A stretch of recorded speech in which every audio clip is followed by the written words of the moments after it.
ಈ ಇತ್ತೀಚೆಗೆ ಇನ್ನೊಂದು ಟ್ರೆಂಡ್ ಆಗಿದೆ ಡಿಜಿಟಲ್ ಮೀಡಿಯಾದಲ್ಲಿ, ಕಾಕ್ರೋಚ್ ಜನತಾ ಪಾರ್ಟಿ, ಏನಂತೀರಿ? ಕಾಕ್ರೋಚ್ ಅಂತಂದೇಳಿ ಕರೆದಿದ್ದು ಯಾರನ್ನ? ಈ ದೇಶದ ಯುವ ಜನತೆಗೆ ಉದ್ಯೋಗ ಬೇಕು, ನಮಗೆ ಭದ್ರತೆ ಬೇಕು, ನಮ್ಮ ಯುವ ಸಂಪತ್ತು ಫೋಲ್ ಆಗಬಾರ್ದು, ನಮಗೆ ಅವಕಾಶ ಕೊಡಿ ಅಂತಂದೇಳಿ ಕೇಳಿದರೆ ಈ ನಿರುದ್ಯೋಗಿ ಯುವಕರು ಕಾಕ್ರೋಚ್ ಅಂತಂದೇಳಿ ಅವ್ರನ್ನ ಅವಮಾನ ಮಾಡೋದು, ಅದರ ಅವಮಾನ ಮಾಡಿದ್ದಷ್ಟೇ ಅಲ್ಲದೆ ಅದನ್ನು ಸಮರ್ಥನೆ ಮಾಡ್ಕೊಳ್ಳೋಕ್ಕೆ ಯುವ ಜನರ ಅಪಮಾನ ಮಾಡೋದಕ್ಕೆ ಇಡೀ ಭಾರತೀಯ ಜನತಾ ಪಾರ್ಟಿ ಮತ್ತು ಅದರ ಪರಿವಾರ ಕೆಲಸ ಮಾಡ್ತಾ ಇದೆ. ಹಾಗಾಗಿ ನೋಡಿ, ಈ ದೇಶದಲ್ಲಿ ಇವತ್ತು ಯುವ ಜನತೆ ಬುಗುಲಿದ್ದಿದ್ದಾರೆ. ಹೌದು, ನಾವು ನಿರುದ್ಯೋಗಿಗಳು ನಿಮಗೆ ಕಾಕ್ರೋಚ್ ಅಂತಂದೇಳಿ ಕಾಣಿಸ್ಕೊಳ್ತೀವಿ ಅಂದರೆ ಈ ಜಿರ್ಲೆಗಳಂತಂದೇಳಿ ಭಾವಿಸಿ ಅಂತಂದೇಳಿ ಈ ಜಿರ್ಲೆ ಯುವ ಜನರ ಹೆಸರಿನಲ್ಲಿ ದೊಡ್ಡ ಆಂದೋಲನ ಪ್ರಾರಂಭ ಆಗಿದೆ. ಬಹುಶಃ ಈ ದೇಶದ ಆಳುವ ಜನರಿಗೆ ಒಂದು ದೊಡ್ಡ ಸಂದೇಶವನ್ನು ಕೊಡೋದಕ್ಕೆ ಯುವ ಜನರು ಶುರು ಮಾಡಿದ್ದಾರೆ.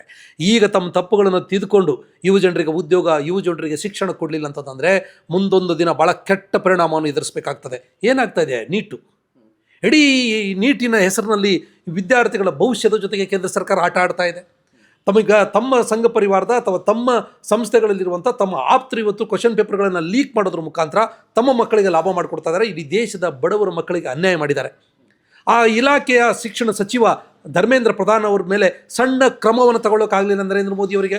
56 ಇಂಚಿನ ಎದೆ ಇರುವಂಥವ್ರು ನಾವು ಇದನ್ನು ಸಹಿಸ್ಕೊಳ್ಳೋದಿಲ್ಲ ಅಂತ ಹೇಳಿದವರು ಎಲ್ಲಿ ಅಡಿಗೆ ಕೂತಿದ್ದಾರೆ? ಯಾಕೆ ಈ ಅನ್ಯಾಯ? ಅಂದರೆ ವಿದ್ಯಾರ್ಥಿ ಯುವ ಜನರ ಪರವಾಗಿ ಕೇಂದ್ರ ಸರ್ಕಾರ ಇಲ್ಲ ಅನ್ನೋದು ಸ್ಪಷ್ಟ ಆಗ್ತಾ ಇದೆ. ಉದ್ಯೋಗನೂ ಕೊಡ್ತಾ ಇಲ್ಲ, ಶಿಕ್ಷಣನೂ ಕೊಡ್ತಾ ಇಲ್ಲ. ನಮ್ಮ ಪ್ರತಿಭೆಯಿಂದ ಪರೀಕ್ಷೆ ಬರೋದು, ನಾವು ಅವಕಾಶಗಳನ್ನು ಸೀಟ್ಗಳನ್ನು ಪಡ್ಕೊಳ್ಳೋಣ ಅಂತಂದರೆ ಅದಕ್ಕೂ ಕೂಡ ನೀವು ಭ್ರಷ್ಟಾಚಾರವನ್ನು ಮಾಡ್ತಾ ಇರುತ್ತದಂದರೆ ಕಾಕ್ರೋಚ್ ಜನತಾ ಪಾರ್ಟಿ ಅನ್ನುವಂತಹ ಮೂವ್ಮೆಂಟ್ ಇದೆಯಲ್ಲ, ದೊಡ್ಡ ಪ್ರಮಾಣದಲ್ಲಿ ಬೆಳೀತದೆ. ಅದು ಬಹುಶಃ ಇವ್ರನ್ನ ತಿಂದು ಹಾಕ್ತದೆ. Okay, thank you so much sir. Thank you.